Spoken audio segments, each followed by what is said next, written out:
Hallihallöle, ich bin's, euer Blaster-Ingenieur. Und da haben wir wieder mal ein Paketle von Werker. Das seid ihr ja von meinem Kanal gar nicht gewohnt. Ja, das ist schon fast eingestaubt, das liegt schon ein bisschen rum. Deswegen machen wir das jetzt. Da fangen wir jetzt mit dem Projekt an. Wir werden das heute jetzt nicht fertig machen. Aber ich will mal gucken, ob ich alle toll da habe und mal mit euch drüber schwätze. Und so langsam wird es Zeit, dass die da meine Videos bezahlen. So oft wieder. Muss ich mich fast dafür schämen, dass ich das umsonst mache. So ist noch. Ja, jetzt gucken wir erstmal. Das ist auch eher durch einen Fehlkauf entstanden. Ich habe mir da so ein Magazin gekauft. Festgestellt.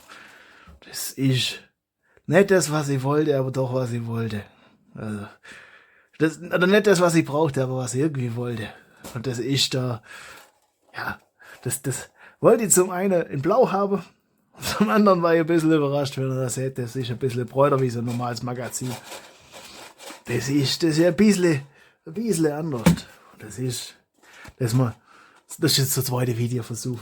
Vom ersten habe ich die Pfeile vergessen, noch zu richten. Das ist der dritte. Beim ersten habe ich festgestellt, das wird hochkant. Also da wird ein Short draus. Ich glaube auch. Oder muss ich mal gucken, ob das witzig ist. Und das ist so ein besonderes Magazin. Guck, das ist so doppelreihig. Und ich bin überrascht, dass das geht. Das ist. Und da hätte ich es nicht gesehen, ich wäre nie auf die Idee gekommen. Das ist eigentlich so naheliegend. Ich meine, das kennt man ja von anderen Dingen auch. Und die Pfeile, da kann man dann bis zu 40 Schuss rein. Ich meine, das machen wir jetzt hier nicht, weil sonst dauert das Video eine Stunde und so viel Zeit. So viel Zeit habe ich nicht. Und für die Profis unter euch, das ist die Dominator. Oder zumindest die Schale davon. Jetzt gucken wir heute mal an.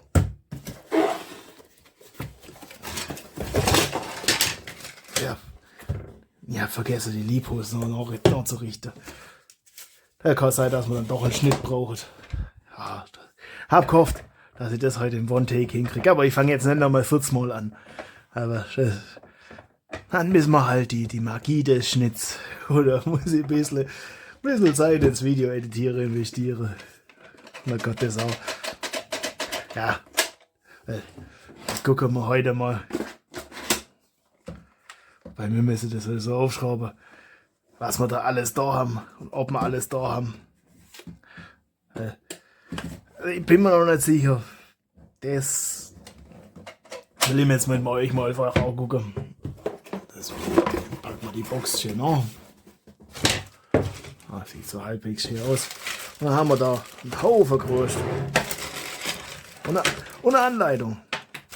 So, Tütle mit Loch. Das taugt nichts mehr. Und so weitere Deckel.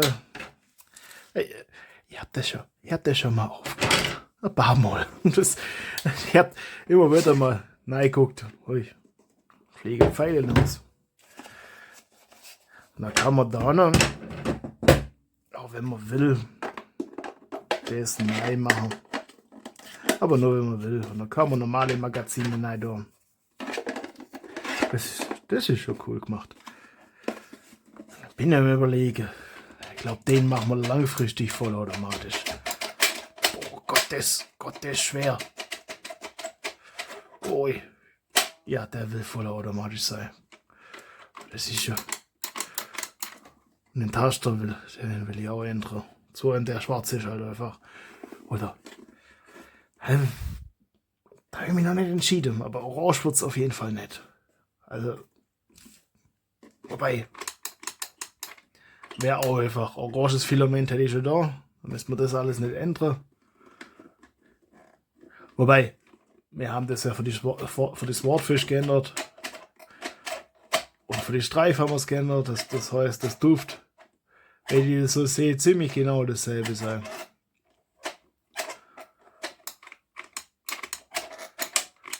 Da haben wir das Sicherheitsding raus.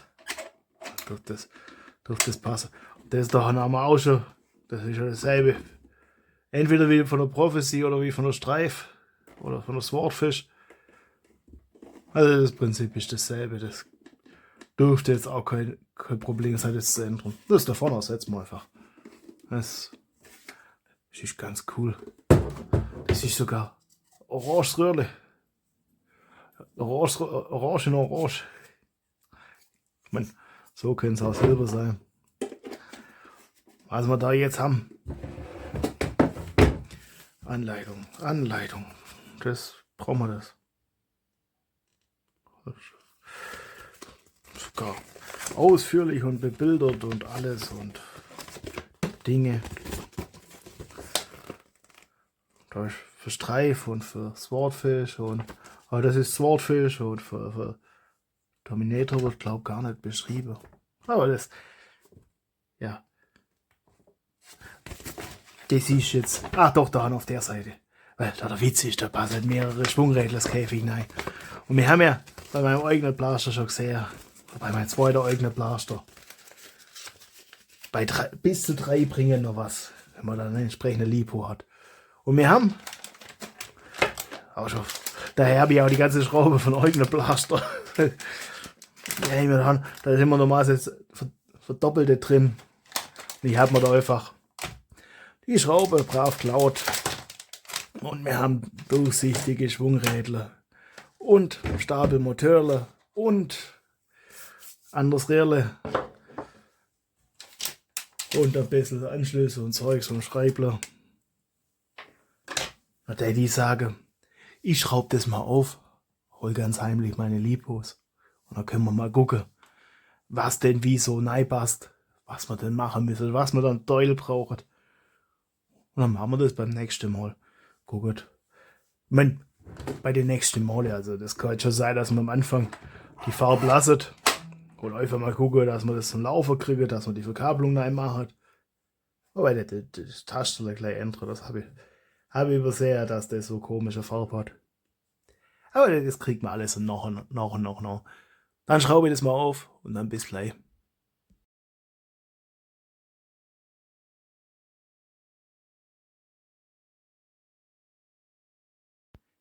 So, der Ofen ist, so sieht es jetzt aus. Also sind bloß ein paar Schreiber drin. Das ist hauptsächlich, ich glaube, damit das zusammenhält. Ist ja sowieso klar, dass man das, wenn man das Ding so kauft, dass man das nochmal aufmachen muss.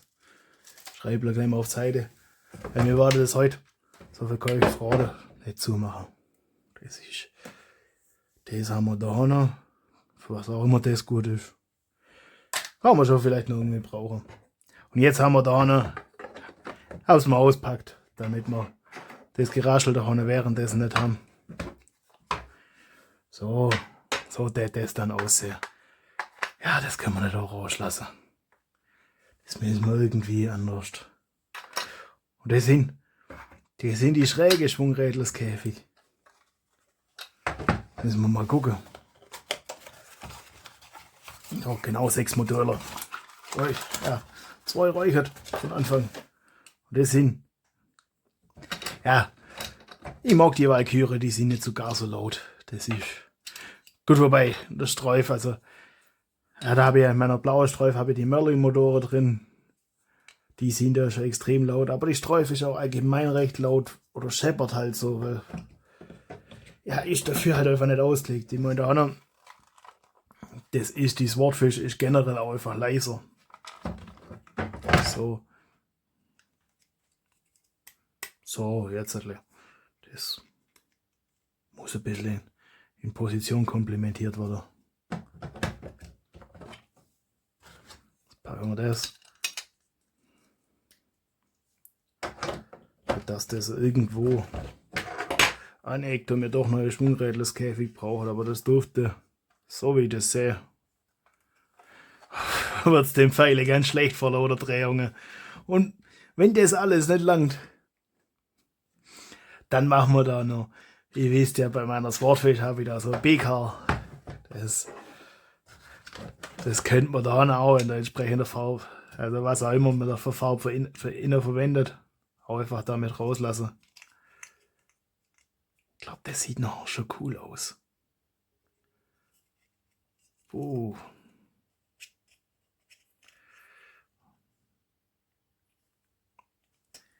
Pinda. Also das dürfte eigentlich gerne. Da noch. Ist auch nirgends im Weg. Dann passt es. Das ist dann noch ein. Ich habe schon fast gedacht, das reibt irgendwo, aber das ist vielleicht einfach auch, wenn es nicht genau in Position ist, aber das müsste genug Luft haben. Wenn nicht, schleift sich's halt ein. Da bin ich mittlerweile schmerzbefreit. Das ist halt so manchmal. Wenn da Toleranz oder sonst was nicht ganz passt. So, da die wieder raus. Das ist jetzt viel hin und her und gucke.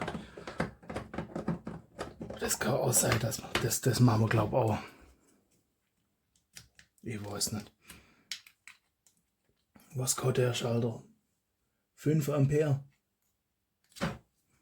Okay. Das heißt, wir haben, alles kann man irgendwas Ampere pro Schwungrädlerskäfig. Das könnte eng werden. Mit 5 Ampere. So. Dass man mal sieht, wie das werden könnte. Da haben wir haufenweise Walküre. Ich finde den Namen halt einfach auch cool. Also Walküre und Out of Darts. Also der Lader, der keine Pfeile mehr hat. So in etwa. Ja. Von denen habe ich auch schon genug Zeugs gekauft. Das kann man immer wieder tauschen. Also das ist schon ein bisschen massiv. Ein Fingerle, nein. Geht's raus. Das hätte schon auch was, wenn das orange wäre. Also so ist nicht. Das hätte schon auch schon seinen Charme. Dann müsste man da dazwischen jeweils noch ein Stückchen, wobei das wäre übertrieben. Ich meine, da geht ja der Pfeile, da durch, da durch, da durch. Und da bleibt es jetzt stecken, wenn mein Finger nicht lang genug ist. So in etwa. Das ist. Schwarze Pfeile habe ich mir extra für die Swordfish geholt, weil das sieht schon mit dem Orange innen drin das schäbig aussehen. Das ist halt der Nachteil von einem durchsichtigen Schwungrädlersblaster. Das machen wir weg. Das kommt ins Archiv, das brauchen wir nicht. Das ist nett, dass es dabei ist, also so ist nicht.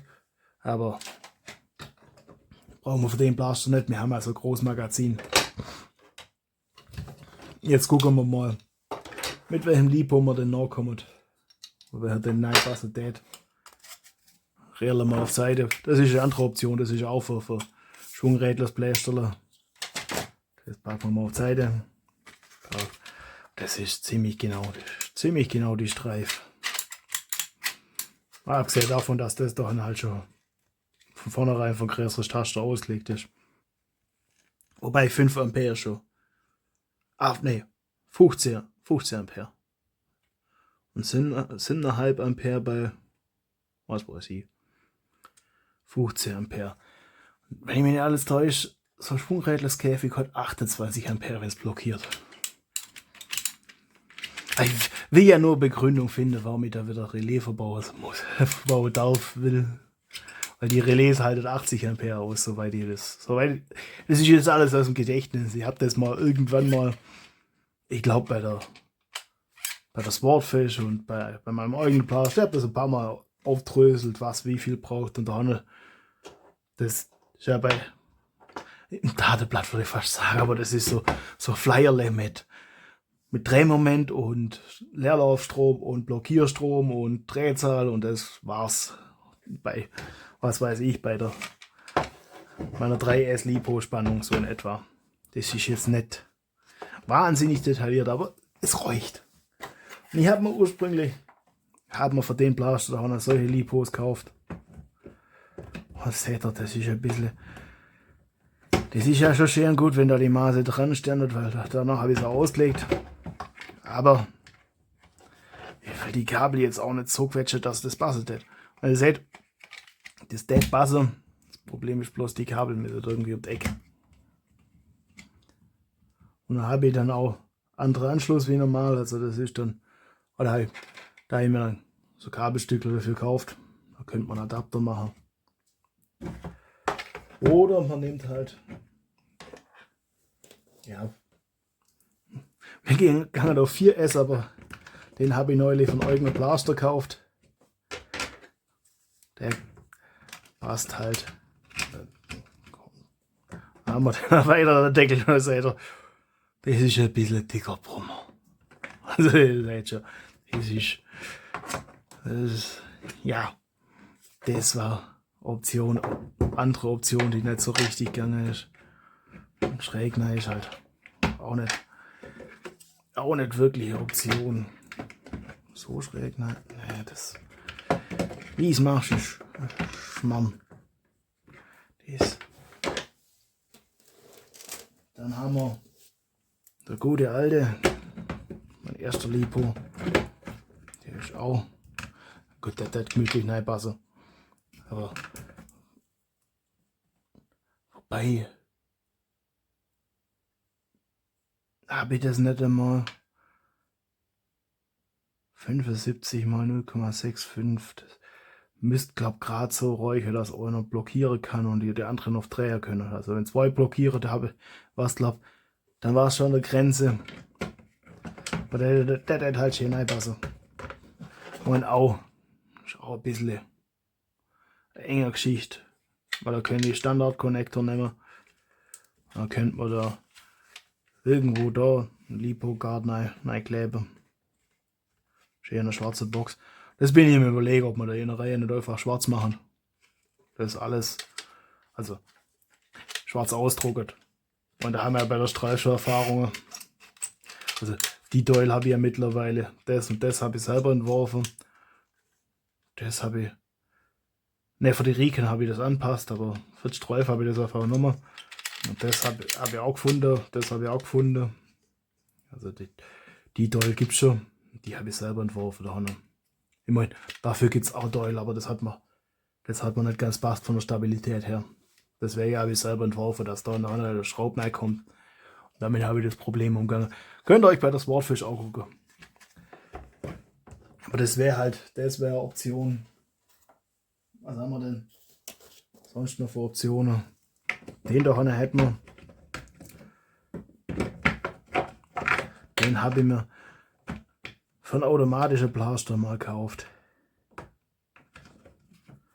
Der hat 30 CO, das ist schwach. Okay, das hat ja irgendwo die Amperestunde angegeben. Muss ich mir selber ausrechnen dann. Ah, okay. Da steht's. Da steht's. Das heißt 1,4 durch 3, durch ein bisschen mehr. Ja, aber das wäre dann 0,4. Nee, ja. Nee, 40. Das wäre sogar weniger wie der dann. Also, so, glaub so. Das auch schön einpassen. Muss ich durchgucken, muss ich mir überlegen.